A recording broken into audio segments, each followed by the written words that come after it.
Buenos días a todos. En primer lugar, me gustaría presentarles aquí a una colega que tiene por nombre Cindy Atenea Torres Pot, y le agradecemos por brindarnos una parte de su tiempo para podernos hablar acerca de los SUMAS. Ella es licenciada en Manejo de Recursos Naturales por la Universidad Autónoma de Quintana Roo. También es maestra en Gestión Integrada de Cuencas por la Universidad Autónoma de Querétaro y tuvo una tesis titulada como Efecto de cultivo de árnica sobre el suelo y la sustentabilidad de sistemas de producción tradicionales de la microcuenca La Joya. De hecho, no es la primera ocasión que nos ayuda a participar. Justamente con respecto a este tema de tesis, nos habló de sistemas productivos. Y lo tenemos otra vez aquí. Su experiencia laboral académica es como auxiliar de técnico forestal en Sembroides, colaboradora en la redacción de planes de manejo y aprovechamiento forestal, elaboración de informes, proyectos de compensación ambiental, responsable de áreas de sistemas y de información geográfica, profesora de biología a nivel bachillerato, técnico en unidades de manejo para conservación de la vida silvestre o también llamada UMAS, con registro ante Semarnat y es responsable actualmente de 3 de ellas. Ponente en el Foro Internacional de Investigación y Posgrado en Ciencias Naturales del 2023, donde ganó el tercer lugar a Mejor Tesis del área de Ciencias Biológicas y Gestión Integrada de Cuencas. Pues les damos la cordial bienvenida a esta ponencia y bienvenida, maestra. Bueno, buenos días a todos. Muchas gracias de nuevo por la invitación a la doctora Euridice. Y hoy vamos a tocar un tema un poquito diferente a lo de la vez pasada. Hoy vamos a hablar de las unidades de manejo para la conservación de la vida silvestre o UMAS, más fácil, más cortito. Y bueno, vamos a partir primero de qué son las UMAS. Las UMAS son todos esos predios o instalaciones que tienen como objetivo general conservar los hábitats, las especies o los ejemplares que se encuentren en estas superficies que ya están delimitadas. Es muy importante considerar que estos predios o instalaciones deben estar registrados ante la Secretaría de Medio Ambiente y Recursos Naturales, la Semarnat, porque esta es la institución que da seguimiento. Y estas UMAS tienen un fundamento legal que se encuentra en la Ley General de Vida Silvestre, que también tiene su fundamento en el artículo 27 de la Constitución, que nos habla sobre la propiedad de las tierras, del uso del agua y de los recursos que se encuentran dentro de estas porciones de tierra. Y estas deben operar también sobre un plan de manejo que también debe estar evaluado y aprobado por la Semarnat. Ya aclarando este panorama, ya continuamos con la charla. Muchas gracias, maestra. Empezaremos con algunas preguntitas. La primera sería, ¿cuál es el papel de las UMAS en la dinámica de ecosistemas y la restauración ecológica en México? Bueno, las UMAS pueden tener un papel muy importante no solo en la restauración y la dinámica de ecosistemas, sino también en la mitigación y el impacto y el cambio climático. Hay unos datos que sacó la Conavio hace como 2 años, en 2023, donde tenían un registro de casi 15,000 UMAS en todo el país. Bueno, aquí voy a hacer un paréntesis. Existen 2 tipos de UMAS. Las intensivas, que son espacios cerrados, están como que se maneja todo en confinamiento.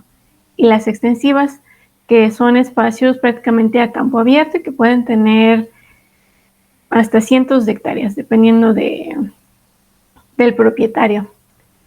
Y este dato que sacó la Conavio de 2023 hacía referencia a las UMAS extensivas, es decir, a las que están en campo abierto.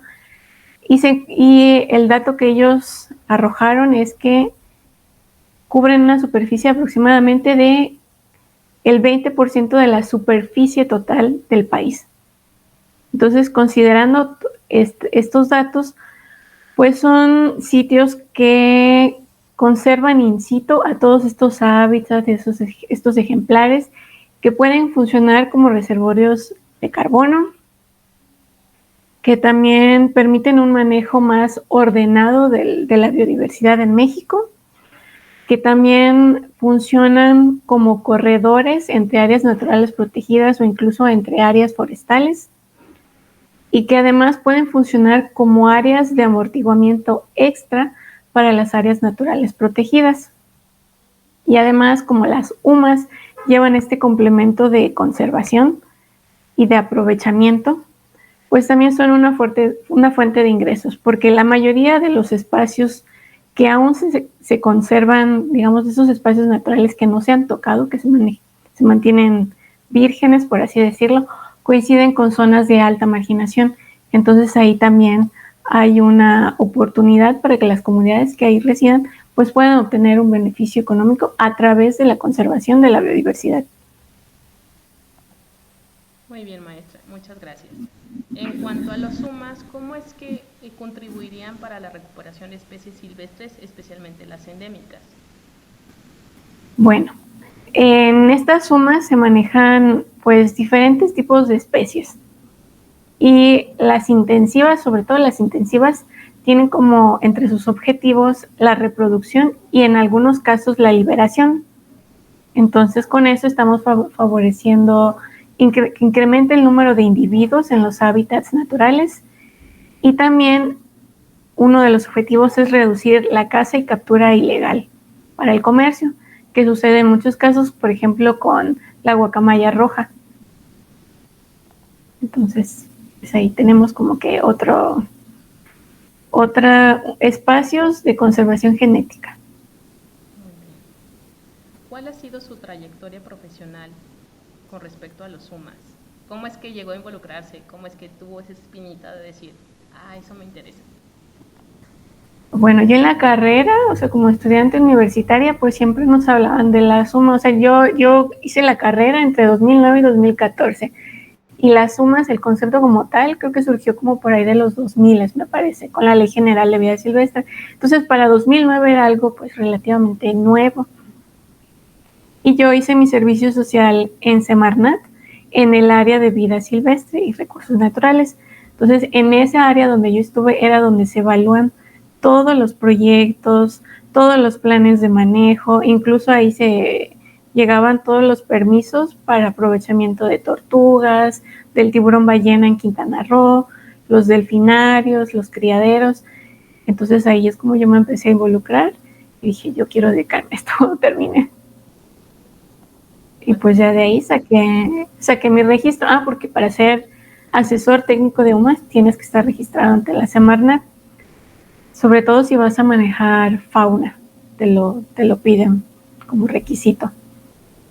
¿Y ese requisito más o menos cuánto contempla o qué es lo que tienen que tener? Obviamente una capacitación, un determinado expertise o un determinado tal vez área de campo, ¿no?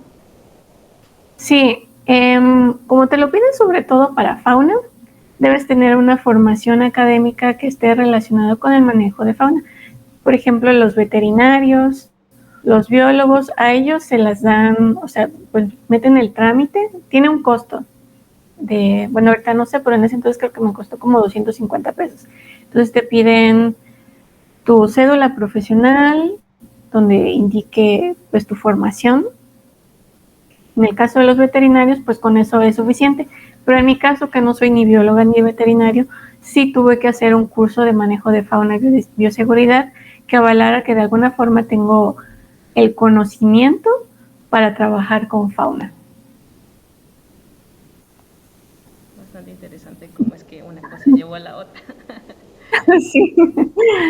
¿Podrías compartir alguna anécdota o caso de éxito particular en la implementación de estos UMAS que haya sido pues muy significativo durante tu formación o carrera?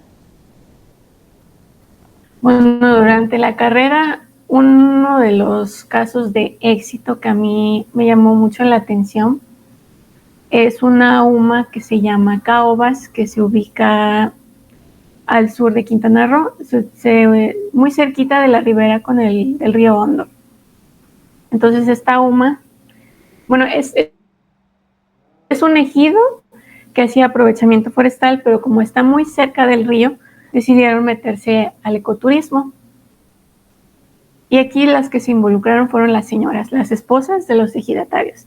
Entonces todo este proyecto lo vieron igual, buscaron a una técnica, a una mujer que también les asesorara. Y además consiguieron financiamiento de Semarnat porque en esos años Semarnat daba apoyos para crear y desarrollar estas sumas. Y, 3 años consecutivos estuvo solicitando apoyos porque recibía tanta gente que cada vez se necesitaba más infraestructura para canoas, para los baños. Empezaron a hacer senderismo también en medio de la selva. Y es un proyecto que al día de hoy sigue funcionando. Está al día con sus informes. O sea, es uno de los proyectos que, en mi opinión, sí está cumpliendo con los objetivos que se propuso desde el principio. Bastante interesante. Muy, muy interesante, diría yo. Esperamos que también ahí los chicos, porque justamente, déjame te comento que esta ponencia va dirigida a 8º ciclo. Entonces puede ser que ya empiece ahí la espinita de decir, pues a mí también me interesaría trabajar con UMAS, ¿verdad? Sí, yo creo que las UMAS tienen mucho potencial y es algo que todavía no es tan conocido. O sea, hay gente que no tiene idea de cómo se puede trabajar. Pero pues ya iremos platicando de eso también sobre la marcha. Justamente. En tu experiencia, ¿cuáles han sido los mayores retos que has enfrentado al implementar UMAS en nuestro país? Sobre todo en la parte tal vez de lo que tú me comentaste, que está más enfocado como a venados o con guacamayas, ¿no?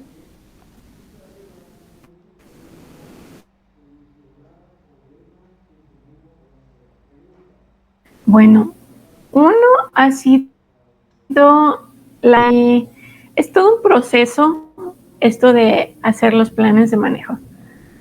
Un plan de manejo en promedio te toma hacerlo un mes, dependiendo también del tipo de UMA, si vas a hacer levantamientos en campo, el muestreo, toda esta parte de ecología, que vas a campo y así. Y luego está la parte de sentarte a redactar y también conversar con los propietarios. Porque una de las cosas que yo me he topado, en los proyectos en los que yo estoy trabajando actualmente, yo soy el asesor técnico responsable, pero yo no empecé esos proyectos. Son proyectos que empezaron otros técnicos, pero que por alguna razón los dejaron abandonados y mientras los dueños son los que luego pues estaban sufriendo las consecuencias, porque a todo esto no solo es hacer el proyecto. Tienes que, por ley, cada año hay que entregar informes anuales. Y si tú no entregas tus informes, no puedes actualizar tu inventario, y si no actualizas tu inventario, no puedes solicitar una tasa de aprovechamiento. Y si uno de tus objetivos es comercializar, liberar, pues no se va a poder si no tienes todo esto en orden. Y es lo que pasó, por ejemplo, con los venados, que al propietario se le empezaron a acumular los machos y en temporada de celo eso se vuelve un caos, porque están bajo confinamiento. Entonces, ahí tenemos uno, ¿no? El abandono de los técnicos, la burocracia, porque te pueden rechazar tu documento, porque no le pusiste el número de páginas, por ejemplo, al documento. Y la otra, que los objetivos no son siempre muy realistas. Me tocó el caso con las guacamayas, por ejemplo, que ahí el técnico puso, ¿no? Que cada año la gente que trabaja ahí se iba a ir a capacitar a Xcaret. Xcaret es un caso de éxito en cuanto a guacamayas. Entonces pusieron que cada año la gente se iba a ir a capacitar a Xcaret y a los 3 años se iban a ir a Chiapas. Pero entre la pandemia, entre que la UMA, el dueño original era un empresario que luego se la delegó a su esposa y pues la esposa no estaba al tanto de todo. Y en ese cambio de titulares, pues la esposa no sabía qué hacer, la UMA también se quedó abandonada. Los recursos económicos también se redujeron por la pandemia y nunca nadie se ha ido a capacitar. La otra era que iban a llevarlos a Chiapas a liberar y pasó que las aves se volvieron muy nerviosas y no son aptas para, pues ni siquiera para tocarlas, porque se vuelve un caos también el aviario. Así que ahí ya tenemos, pues son, sí, la falta de objetivos realistas, la burocracia y la falta del compromiso de los técnicos. Creo que son los 3 grandes retos de las UMAS en este momento. Bastante complicado todas las problemáticas. Sí. ¿Qué diferencias existen entre las UMAS extensivas e intensivas? Bueno, ya mencionaste unas en confinamiento, otras en vida, digamos, libre, pero más que nada la diferencia en términos de dinámica de ecosistemas. Bueno, pues las intensivas como tal, pues son bajo confinamiento, entonces realmente ahí lo que tienen son, pues son como, es como tener un criadero más o menos, o un vivero, si estamos hablando de plantas. Entonces realmente ahí el cuidado y todo recae directamente sobre pues a quien tengas como responsable. Necesitas personal capacitado para que se encargue de hacer el monitoreo. En el caso de las plantas, pues que si las plagas, la limpieza, que no vaya a haber contaminación cruzada porque metiste otras plantas, etcétera. Y más o menos lo mismo con las UMAS, y que tienes que llevar también un control muy estricto de todos los ejemplares que nacen dentro de estos espacios. En el caso de las UMAS extensivas o a campo abierto, pues no necesitas tanto ese control, porque al final lo que estás buscando es mantener la dinámica del ecosistema. Entonces no vas a meter tanto las manos para manejarlo. Simplemente si tienes que hacer, bueno, en el caso yo manejo una, o yo estoy a cargo de una, que son 300 hectáreas. Entonces ahí lo que hace el propietario es que cada 3 días se hacen recorridos, sobre todo en temporada de sequía, por el tema de los incendios forestales y porque aparte colinda con un ejido forestal y nunca falta pues quien se quiera meter para cortar madera. Eso es en cuestiones de manejo. Ahora, en cuestiones ante Semarnat, pues sí hay una diferencia a la hora de elaborar los planes de manejo, porque si en el caso de las intensivas necesitas, si vas a manejar alguna especie de flora o fauna, necesitas que esos ejemplares, los que te van a servir como tu pareja reproductora, por ejemplo, en el caso de los venados, esa pareja tiene que venir de otra UMA que esté registrada, porque es como si compraras pues un televisor o algún producto que te dan tu factura con tu número de serie y toda esa información. Lo mismo pasa con las plantas y con los animales que se manejan en esos espacios. Y creo que sí, a grandes rasgos esas serían las 2 diferencias. Muchas gracias, Cindy. ¿Cómo se lleva a cabo el proceso de diseño de implementación de UMAS? Digo, ya mencionaste a grosso modo que aproximadamente tardas un mes en diseñarlo, pero más que nada en la parte del UMA intensivo con venados, o qué consideraciones especiales se tienen que tomar en cuenta, aparte de las que tal vez ahorita has mencionado, ¿no? Bueno,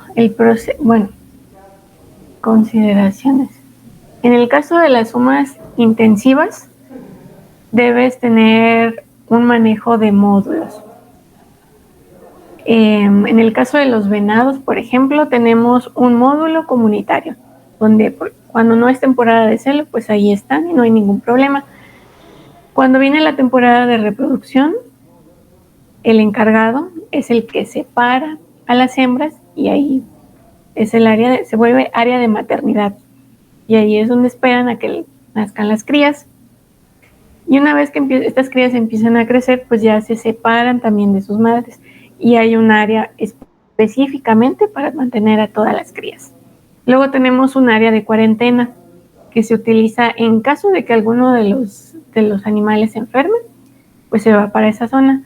O si se reciben animales de alguna otra UMA o que rescataron, porque aquí también cabe aclarar un punto, las UMAS tienen la obligación de recibir ejemplares rescatados por los Centros de Investigación de Vida Silvestre, los CIPS, esos que de pronto decomisan en los circos o porque alguien estaba haciendo tráfico y los decomisan también. Entonces las UMAS tienen la obligación de aceptarlos. Entonces en esos casos pues también se requiere un área de cuarentena antes de involucrarlos con los animales que ya tenemos.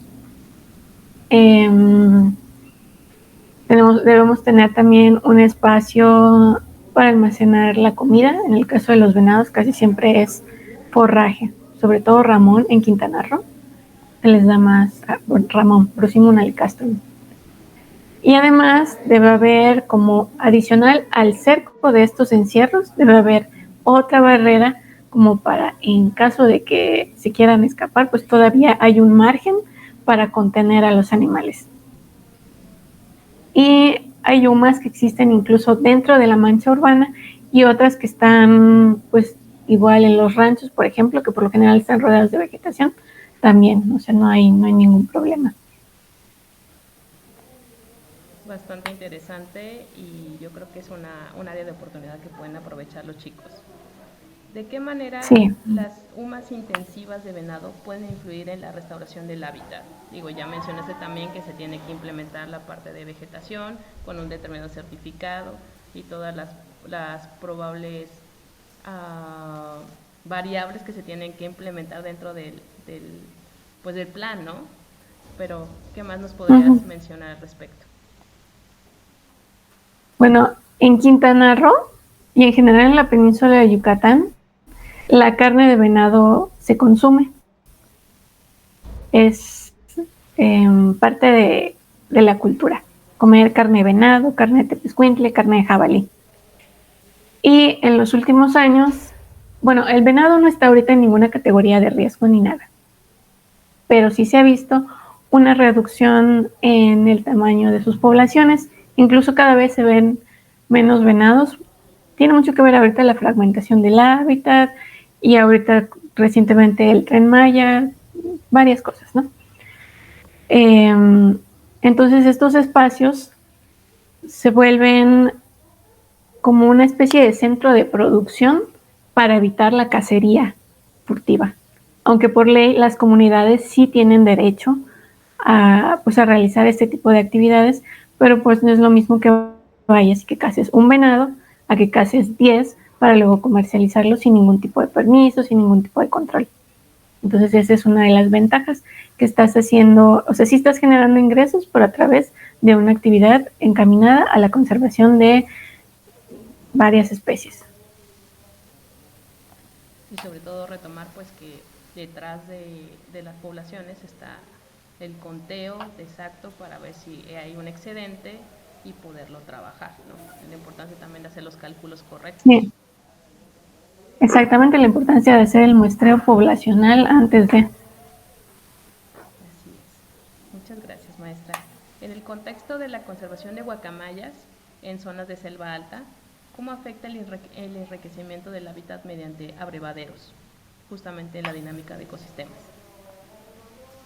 Bueno, de la UMA de la que yo soy responsable, pues es en selva alta, es un remanente de selva alta. Pero sucede que en aproximadamente 10 kilómetros a la redonda no tenemos ningún cuerpo de agua. Y así que estos abrevaderos, y aparte tenemos una carretera que pues parte el espacio en dos, entonces si los animales quisieran trasladarse de esta UMA hacia el cuerpo de agua más cercano, tienen que atravesar la carretera. Entonces, uno de los objetivos es que estos abrevaderos pues funcionen como un atractivo y mantengan a estos ejemplares dentro del espacio de la UMA para evitar ese riesgo de que se crucen, de la cacería, todo eso. Ese es el principal objetivo, mantener a estos ejemplares dentro del espacio. Y la verdad hasta ahora sí ha funcionado porque hemos puesto cámaras trampa y sí tenemos registro de tapir, tenemos registro de jaguar, tenemos registro de... este más chiquito que el jaguar. Se me fue el nombre ahorita. Ay, se me fue el nombre. Pero es más chiquito que el jaguar, como un gatito. Y tenemos registro también de pavo de monte. Bueno, allá le decimos pavo de monte, es muy parecido al pavo que consumimos en Navidad, pero tienen la colita, son más chiquitos y tienen la colita más abierta. También tenemos registro de todo eso. Muchas gracias, maestra. En cuanto a la conservación de guacamayas, pues ya has mencionado algunas cositas. ¿Se trabó?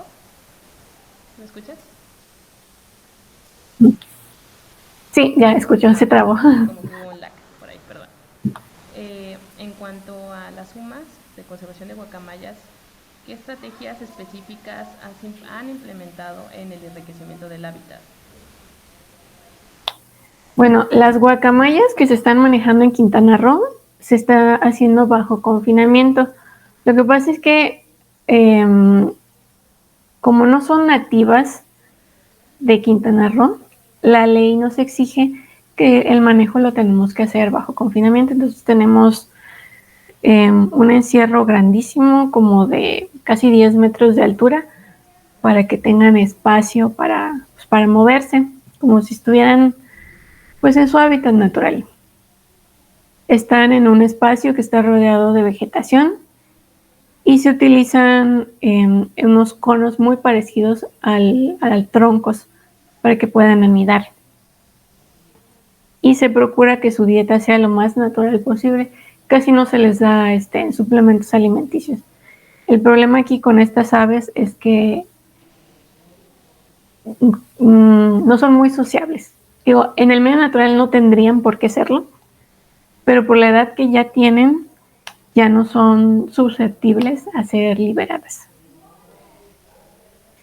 Y en algún momento sí quisimos como sacarlas para percharlas, que tengan un espacio pues al aire libre, pero Semarra nos llamó la atención. O sea, no podemos, por ningún motivo, podemos sacarlas de sus encierros, a menos que sea para traslado y también tiene que ser controlado. Las desventajas también. Sí, es parte de las desventajas de esto. A veces es un poco complicado, sobre todo cuando ha pasado que se nos enfermó una y ¿cómo le hacemos para llevarla al veterinario? Está un poco complicado porque luego si te cacha la policía en medio de la ciudad con tu guacamaya, te puedes meter en problemas. Porque de hecho ahí va una anécdota. A esta UMA le multaron por más de 100,000 pesos. Bueno, pero creo que hay una pregunta donde podemos profundizar aquí. Claro que sí. Justamente vamos con esa pregunta. ¿Cuáles son las diferencias principales que has notado entre la gestión de ambas UMAS, la de venados y la de guacamayas? ¿Me podrías hablar un poquito de ello?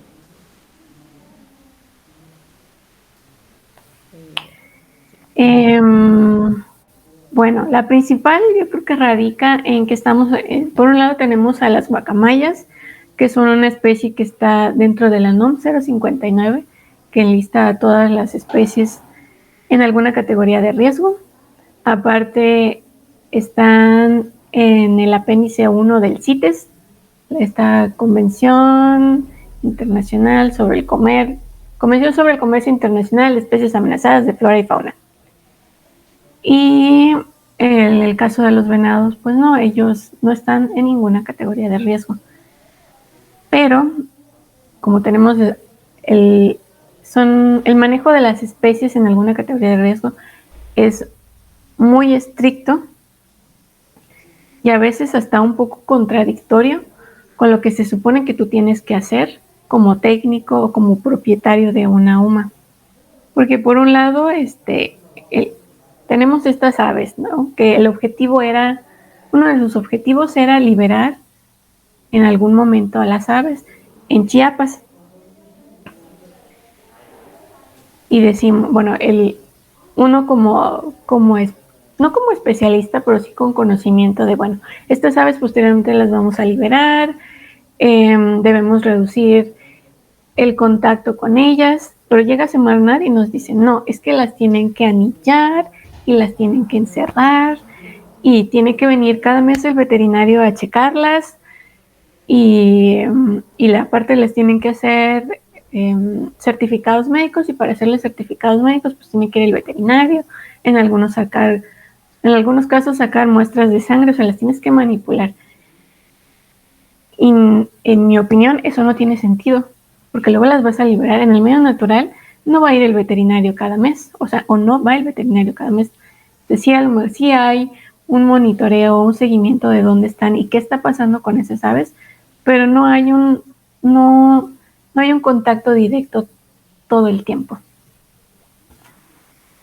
Y en el caso de los venados, creo que es más noble, porque para empezar es una especie también muy nerviosa y por lo mismo reducimos mucho el contacto. De hecho, el encargado de manipular a los animales, él ya desarrolló su propia estrategia para cambiarlos de un corral a otro sin tocarlos, sin dormirlos. O sea, él abre los espacios, los deja solitos un rato y cuando se da cuenta ya solitos ya se cambiaron del espacio. Ya no hay necesidad pues de estar tocando y de estarlos arreando para que se muevan. Sí, esa es la gran diferencia. O sea, desde ahí que el cómo los manipulas, cómo los manejas, todas las estrategias que tienes que implementar. Tienes que ser muy creativo y muy hábil para manejarlas. Y bastante adaptativo por lo que veo. Sí. De hecho, a esa pregunta vamos, ¿qué obstáculos burocráticos o legales has encontrado al establecer UMAS en México y cómo es que los has tratado de superar, ¿no? O abordar? Pues el primero, la burocracia, que se te puede hacer muy largo los tiempos entre que te aprueban tu plan de manejo, porque hacerlo pues te lleva un mes aproximadamente y de ahí tienes que ir a Semarnat, donde te lo aceptan, te lo evalúan, que a veces tarda hasta un mes y luego a veces termina la evaluación y ni siquiera te informan. Uno tiene que estar preguntando de, bueno, ¿y cómo va mi trámite? ¿Qué me falta? Y todo eso. Y te pueden señalar cosas muy absurdas como lo del número de páginas que una vez me pasó, que me lo señalaron, me entregaron así un documento donde decía, no, es que el documento estaba en orden, pero únicamente no tenía el número de páginas. Se me fue a poner el número y me dijeron, es que no se entiende el orden porque no tiene número de páginas. Y yo, si no entregué las hojas desordenadas, o sea, mi documento está como tal. Y ese tipo de cosas que en mi opinión son muy absurdas. Esa es una. O la otra, el INE. Te pueden rechazar porque no presentaste el original de tu INE para cotejo. Entonces luego tiene que ir el titular y presentarlo. La otra parte es que no hay una comunicación entre Profepa y Semarnat, que son las dos instituciones que en teoría vigilan el cumplimiento de los objetivos de estas sumas. Pareciera que no se comunican, o sea, sí te vigila cada una por su lado, pero no se comunican. Y un ejemplo lo tengo con la UMA de Guacamayas, que Profepa le impuso una sanción a esta UMA porque llegó a hacer una inspección y como la dueña no estaba su asistente personal, pues ella no sabía ni dónde estaban los informes, ni dónde estaban las actas de nacimiento. Porque a todo esto tienes que hacerles actas de nacimiento a todos los animalitos que nacen dentro de estos espacios. No sabía dónde estaban todos los documentos que Profepa le solicitó y entonces de ahí vino pues una serie de observaciones como si no tuviera nada de esos documentos, como si fuera ilegal todo lo que estaban haciendo. Cuando Semarnat pues sí tiene todo un registro, y dices, pues ¿dónde queda? O sea, se supone que trabajan en conjunto. Y bueno, pues de ahí vino una multa y todo un proceso legal muy largo que apenas terminó este año, finales del año pasado. Y la falta de responsabilidad de los técnicos y también en muchos casos la falta de interés de los propietarios. Porque me ha pasado donde dicen, no, es que yo nada más quiero sacar esto y ya. Voy a poner el caso de un hotel que estaba interesado en poner un vivero de manglar, pero estaban interesados porque ellos habían talado manglar de manera ilegal. Entonces, como para tener su responsabilidad social, dijeron, no, pues vamos a poner un vivero y vamos a reforestar y vamos a hacer educación ambiental. Y bueno, todo eso para hacer reparación de los daños. Y al final Semarnat les hizo muy cansado porque pues recaemos en que el manglar es una especie que está dentro de la NOM, dentro del CITES y todo eso, y Semarnat se les hizo un proceso muy muy largo porque decían, tienen que justificar, además de que en Quintana Roo tampoco hay ningún ejemplo de cómo se debe manejar un vivero de manglar. Entonces no había como una base para partir e implementar ese proyecto. Y al final ellos dijeron, no, pues ya no vamos a hacer nada, y es un proyecto que se quedó así por la misma burocracia de Semarnat. Entonces se puede decir que a veces ponen más trabas y pues también ahí van cayendo en cansancio, ¿no? También los propietarios también. Sí, se vuelve cansado, se vuelve muy, muy cansado. De hecho, el de los venados me dice un día, hay días en los que me dan ganas de abrirles el corral y que se vayan porque ya Semarnat me pide y me pide y me pide y me pone trabas y ya no sé qué hacer. Entiendo, bastante complicado. Y de hecho, esto arroja la siguiente pregunta. ¿Cómo es que, en tu opinión, ha evolucionado la percepción de las sumas en México desde que comenzaste a trabajar pues en este campo? O sea, ¿ha sido bueno o ha sido como el retroceso, no? En el caso de la gente que ya está trabajando, a veces va en retroceso, justamente por todos los requerimientos que hace Semarnat.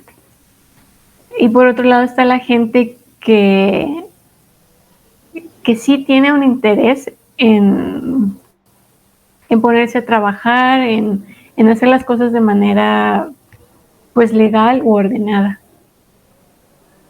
Pero sigue siendo un tema también la parte de los técnicos, porque también creo que eso es algo que como consejo para todos los profesionistas, que creo yo que no debería, que debería ser algo que ya todos traemos, pero tiene mucho que ver con los valores, que es la honestidad a la hora de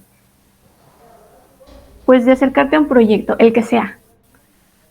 Porque me ha tocado, no es que vino tal técnico y me pidió dinero y desapareció. Eso ha sido un común denominador en esta área.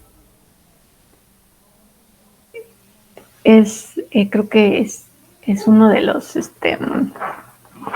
es algo que juega en contra de las sumas, porque es cuando dicen, no, es que me van a robar y mejor ya no hago nada y mejor me quedo así.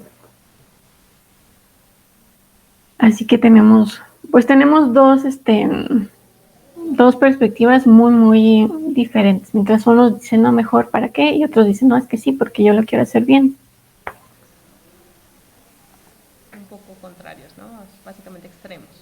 Sí, muy extremo. Gracias, maestra. ¿Qué papel juega la comunidad local, si es que juega un papel la comunidad local en alguna de estas sumas? ¿Cómo es que los han tratado de involucrar?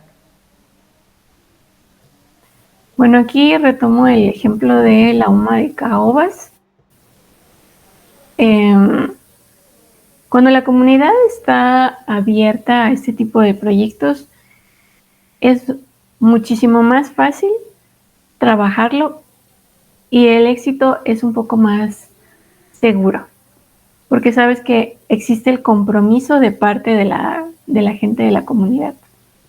Cuando es un proyecto que viene uno a tratar de imponer o porque se necesita, porque algo salió mal en algún momento, como el caso del manglar, que fue más porque necesitaban hacer reparación de daños, pues no va a haber ni compromiso, ni participación, ni nada. En el caso de las sumas, sobre todo la de venados, pues no pertenece a un particular, pero está rodeado de varios ejidos, de 3 ejidos.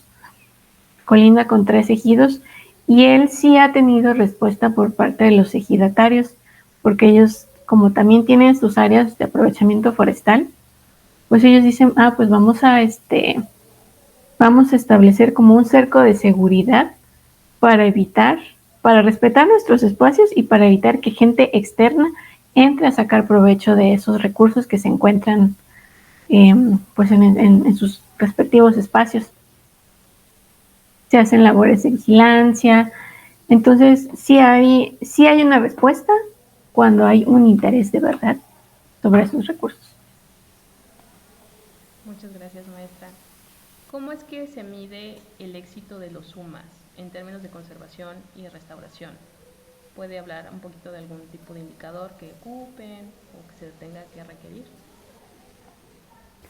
Sí, cuando se hace el plan de manejo, pues traen su objetivo general y sus objetivos específicos, casi como las tesis de licenciatura, de maestría.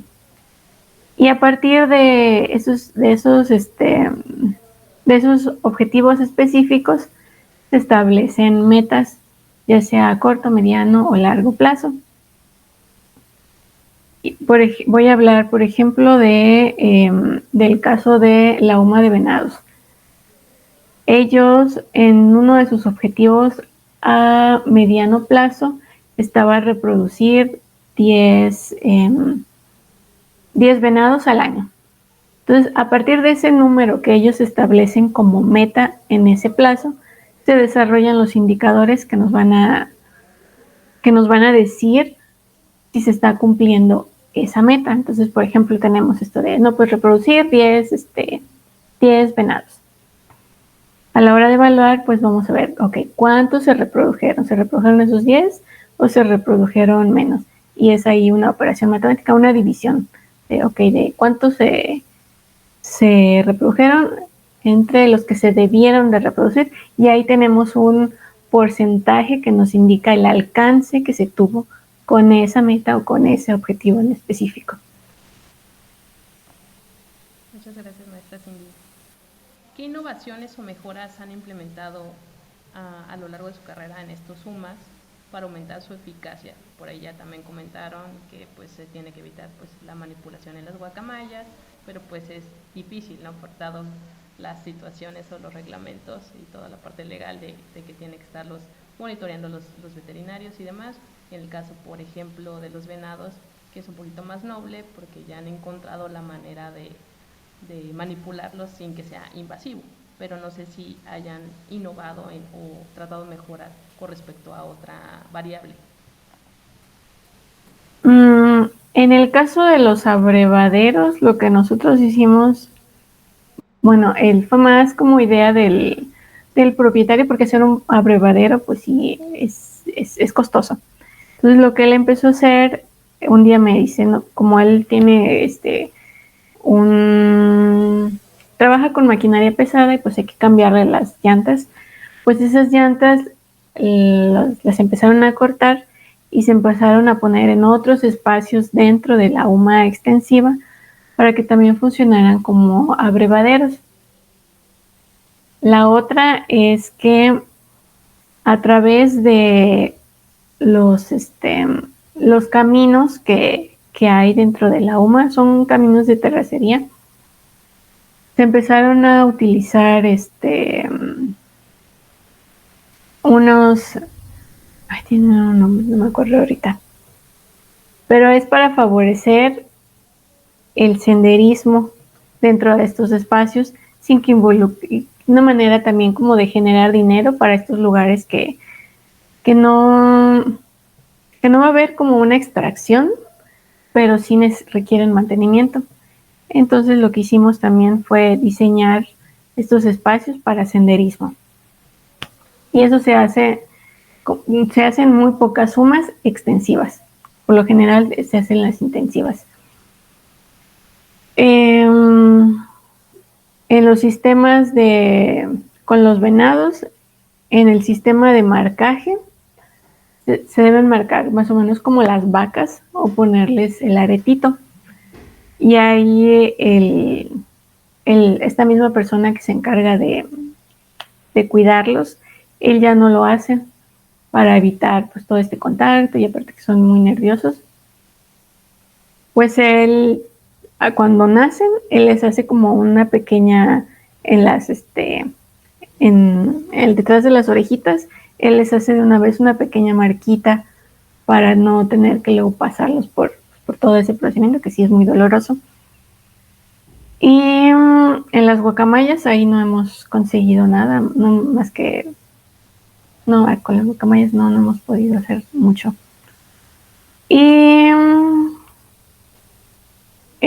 a futuro eso todavía no es algo que estamos implementando, pero a futuro sí queremos diseñar espacios con mayor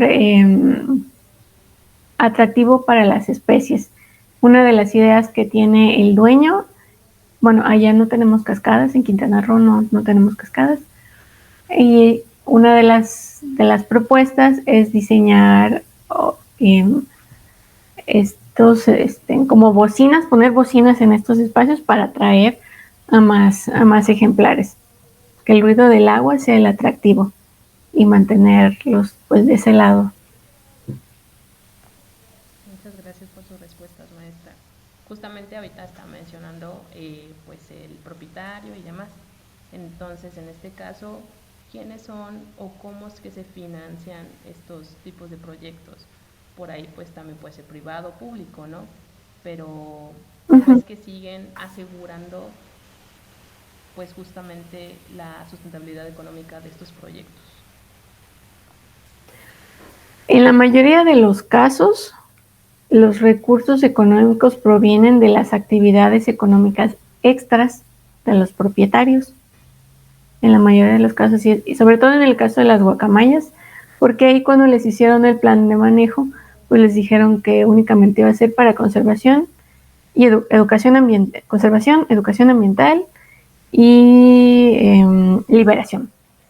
Entonces ahí no hay margen para hacer alguna actividad que les permita generar dinero, sobre todo porque estamos hablando también de una especie que está enlistada en la NOM 059 y en el CITES. En el caso de la huma de los venados, uno de sus objetivos es el aprovechamiento extractivo, es decir, que se van a sacar ejemplares para su comercialización. Entonces, en esos casos, en las humas que sí tienen ese objetivo de comercialización, pues de ahí se pueden obtener los recursos para que la huma siga funcionando. Pero mucho tiene que ver también, pues que tan al día estén con todas sus obligaciones ante Semarnat y que también tengan la capacidad productiva para comercializarlo, para comercializar pues la flora o fauna que estén manejando. En otros casos también existen organizaciones que dan financiamiento. Hasta hace como 3 años la Semarnat todavía daba financiamiento. O sea, tenías que concursar y hacer un proyecto y todo para obtener el financiamiento, pero esa era una forma, o la CONAFOR a través de pago por servicios ambientales, y la CONAM también daba financiamiento, pero pues en los últimos años ese financiamiento desapareció o redujo el presupuesto que se podía destinar a ese tipo de proyectos y también el público al que estaba destinado, porque ahora se están enfocando más a ejidos y pequeños productores que a propietarios privados, que es el caso de las humas con las que yo trabajo. Entonces ahí sí ellos lo tienen un poquito más complicado si no están vendiendo. Gracias, maestra. En su experiencia, ¿cómo es que se equilibran estos objetivos de conservación con los potenciales beneficios económicos de los humas? Digo, por ahí ya ha mencionado algo al respecto, pero no sé si quisiera comentar algo adicional. Bueno, uno de los objetivos o de las razones por las que las humas aparecieron es porque tienen esta capacidad de generar dinero a través de la conservación. O sea, no es como como la ganadería, por ejemplo, que es más como, que tiene un fin más comercial.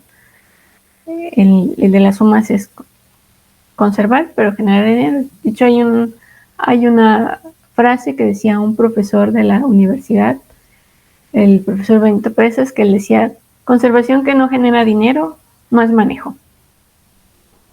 Y creo que las UMAS reflejan muy bien esta frase, porque no únicamente estás buscando obtener beneficios económicos. Obviamente ahí tiene mucho que ver la capacidad productiva de la UMA y también de los objetivos con los que se haya creado. Se supone que las UMAS también son un espacio para ordenar el aprovechamiento de la biodiversidad en México, porque pues el Estado como tal no nos puede garantizar la seguridad de sus recursos. Entonces, a través de estos espacios, pues se distribuye esa responsabilidad y la autoridad, en teoría, sabe dónde están esos recursos, qué se está haciendo con esos recursos, cómo se están aprovechando, quién los está aprovechando, cómo se distribuye incluso los ingresos que se están generando a través. Y es la misma autoridad la que determina cuánto de esos recursos se van a aprovechar a través de las famosas tasas de aprovechamiento, que también juegan un papel importante a la hora de equilibrar la parte económica con la parte de la conservación. Gracias, maestra. ¿Qué consejo le darías a alguien que está considerado como para empezar a implementar las UMAS justamente en nuestro país? Mucha paciencia para empezar. Compromiso.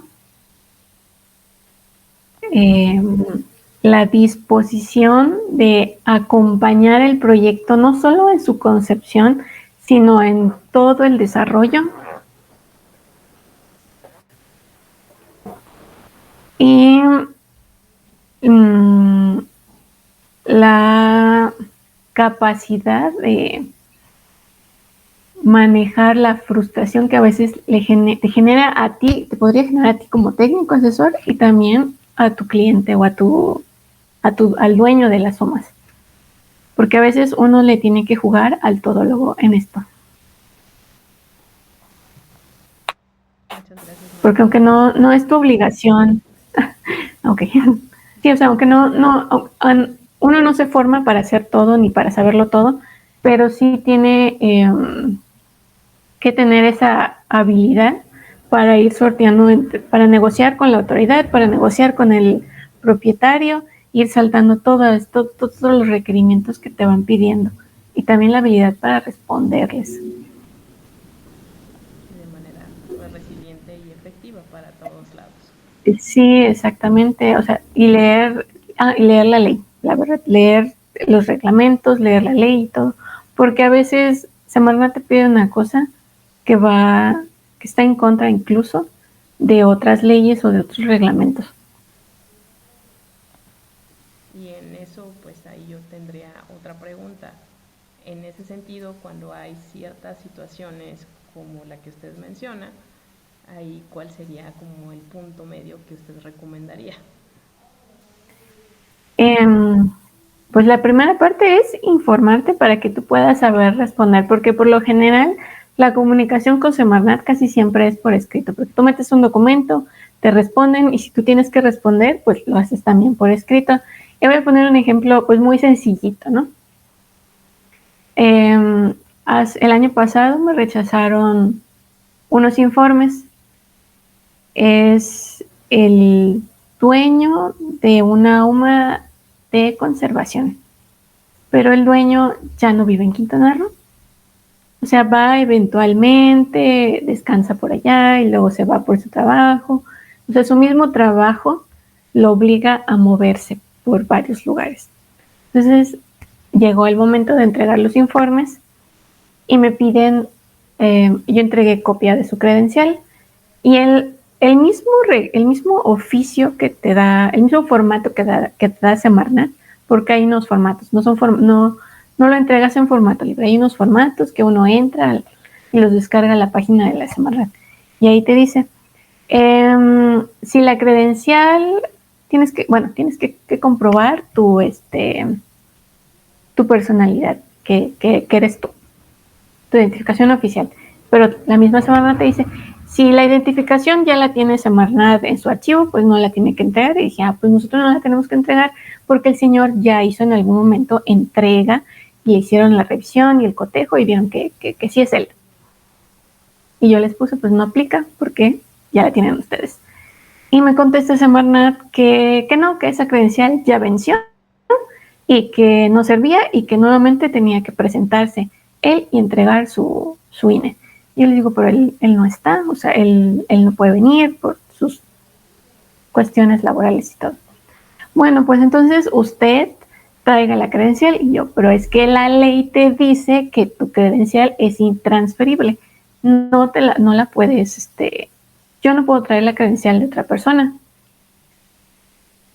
Y ahí es cuando Semarnat pues ya me dijo, ok, te la vamos a aceptar así. Entonces, pero tú tienes que saber, tienes que informarte para que tú puedas responderle a ese tipo de cosas, que pueden parecer muy sencillitas, pero que te pueden alargar tus procesos.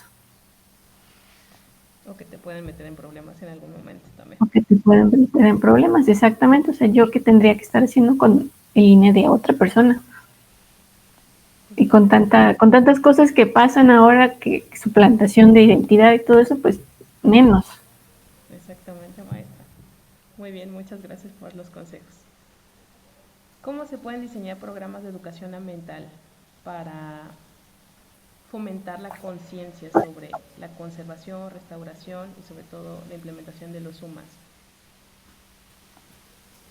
Bueno, en las sumas, uno de los objetivos específicos podría ser la educación ambiental. Y cuando una UMA lo pone como tal entre sus objetivos, pues hay que hacer toda una planeación, casi como en las escuelas que nos piden qué temas vamos a dar, qué actividades vamos a realizar, cómo las vamos a desarrollar, en qué tiempo y en qué forma. Aplica exactamente lo mismo para diseñar un plan de educación ambiental para las UMAS y determinar también a qué público lo vas a dirigir. En muchos casos hay UMAS que dicen, no, pues vamos a hacer educación ambiental primero para nuestros trabajadores. Y luego de ahí nos vamos a abrir a escuelas de nivel primaria. Y así sucesivamente. Por ejemplo, en el caso de la UMA de 300 hectáreas con la que yo trabajo, es el proceso que más o menos se siguió para que en algún momento también se puedan vender como paquetes e invitar a la gente a que vaya y entonces sí pague una entrada y también contribuya pues a la sustentabilidad económica de este espacio. Muchas gracias. Y pues sí, la educación ambiental pues sí actualmente es algo que necesitamos. Por cómo están las cosas, es algo que yo creo que todas las UMAS deberían tener. Sí, como mínimo. Ahorita sí, con todo lo que está pasando, sí. Uh-huh. El Excel yo creo que ya próximamente un probable requisito. Sí. Y por último, mirando pues en unos años hacia adelante, ¿qué cambios o mejoras le gustaría ver en el sistema de implementación de UMAS en nuestro país? ¿Cuál podría ser el impacto?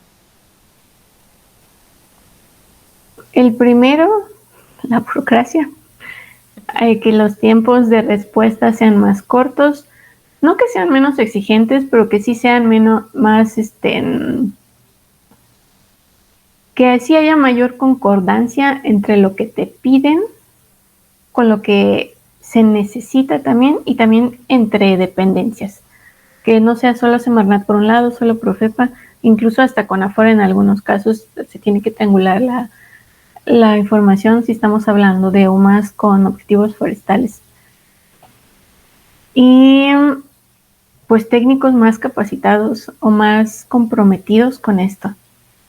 Eso es lo que yo esperaría. Y aparte de eso, yo creo que la connotación negativa que se puede tener de las UMAS, pues vaya reduciendo. Muchas gracias, maestra, por esta invaluable ponencia. yo creo que va a ser demasiado enriquecedora y justamente con los ejemplos que ha estado abordando, los consejos y algunos pues problemas que por ahí a lo largo de su trayectoria los ha tratado de resolver de la manera más resiliente posible, pues les van a beneficiar a los chicos. No sé si quisiera añadir algo más a esta ponencia. Bueno, pues como una de las preguntas que hiciste de qué consejos, pues eso que si realmente les interesa, pues que se empiecen a involucrar, si tienen la oportunidad de hacer un servicio social o algo en alguna OMA o en alguna dependencia, sobre todo Semarnat, pues que se vayan involucrando y que sean muy, muy, muy resilientes y muy pacientes en esto. Creo que las UMAS tienen un área de oportunidad muy grande. De hecho les iba a mostrar como un mapita de cómo están las que me encontré por ahí. Ok, bueno, este es un mapa del 2023 de las UMAS extensivas que existen en México. Realmente,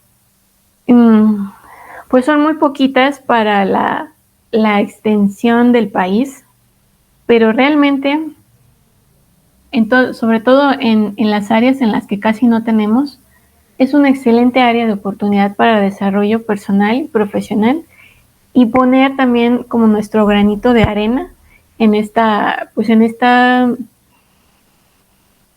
balanza de como de asegurarnos también la parte económica, pero contribuyendo a la conservación de nuestra biodiversidad, de nuestra fauna, de nuestra flora, que como ya casi suena a cliché, México es un país mega diverso. Y